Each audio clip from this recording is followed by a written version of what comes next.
আর জানো তো আমি অনেকটা সকালেই না ঘুম দিয়ে উঠে গেছিলাম, প্রায় তখন ওই 7:30 মতন বাজে। ওই ব্রাশ করে এসে একটু চা খেয়েছিলাম আর তার সাথে খেয়েছিলাম দুটো বিস্কুট। আর তারপরে জানো তো দেখলাম পার্পেল দিয়ে না বেশ কিছু জিনিস অর্ডার করেছিলাম, সেটাই আর কি এসছে। তো সেটা নিয়ে এসে আমি আনপ্যাক করলাম। আমি এখানে অর্ডার করেছিলাম হচ্ছে দুটো নাইট ক্রিম, দুটো সানস্ক্রিন আর দুটো ফেস মাস্ক। তারপর তো আমি গেছিলাম স্নানে। আর স্নান করে এসে দেখলাম জানো তো আমার চোখে হয়তো সাবান বা শ্যাম্পু কোনো কারণে ঢুকে গেছে। আজকে তো হেয়ার ওয়াশও করেছিলাম, চোখটা না ভীষণ ব্যথা করছিল, লাল হয়ে গেছিল। যাই হোক, তারপর তো আমি গেলাম এখানে পড়াতে। পড়িয়ে এসে দেখলাম আমাদের বাড়িতে এসছে আমার দিদি আর মাসি। জানো তো ওরা বহুদিন বাদে আসলো আমাদের বাড়িতে, অনেক দিন হয়ে গেছে আসে না। তারপর তো সন্ধ্যেবেলা চা খেয়ে আমরা বেরোলাম হচ্ছে আমার ছোট মাসির বাড়ি যাওয়ার জন্য, ওদেরকেও নিয়ে যাব ওই জন্যই গেলাম। তো একেবারেই না আমি রেডি হয়েই গেছিলাম, কারণ কি আমার মাসি আর দিদির সাথে ওদের বাড়িতে চলে যাব, গিয়ে দুদিন থাকবো, তো সেই জন্য। তারপর তো আমার ছোট মাসির বাড়িতে গেলাম, গিয়ে দেখলাম যে আমাদের সবার জন্য বানিয়েছে হচ্ছে মোমো। আর আমাদের আসতে না অনেকটাই লেট হয়ে গেছিল। আমরা ভেবেছিলাম ওই সন্ধ্যে 6টা নাগাদ চলে আসবো, কিন্তু রেডি হয়ে না অনেকক্ষণ বাড়িতে বসেছিলাম, কারণ বৃষ্টি পড়ছিল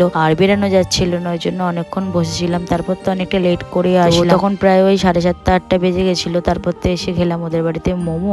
আর মোমোটা না আমার মাসি দারুণ বানিয়েছিল, ও আগেও অনেকবার বানিয়েছে, কিন্তু তখন ওই খাইনি আমি, আমি যাইনি, তাই আর কি টেস্টও করতে পারিনি। তো এবারে গেছিলাম বলেও বানিয়েছিল। তারপর তো আমরা বেরিয়ে পড়লাম, আমার মাসি আর দিদিকে তুলে দিলাম হচ্ছে উবেরে, আর আমরা গেছিলাম হচ্ছে বাইক নিয়ে। এই এখন লেক টাউন ক্রস করছি, তখন প্রায় ওই 9:30 বাজে। 10টার মধ্যে আমরা পৌঁছলাম হচ্ছে ওদের বাড়িতে। আর তারপর তো ওখানে গিয়ে আমার দাদা চালিয়েছিল একটা মুভি দেখলাম।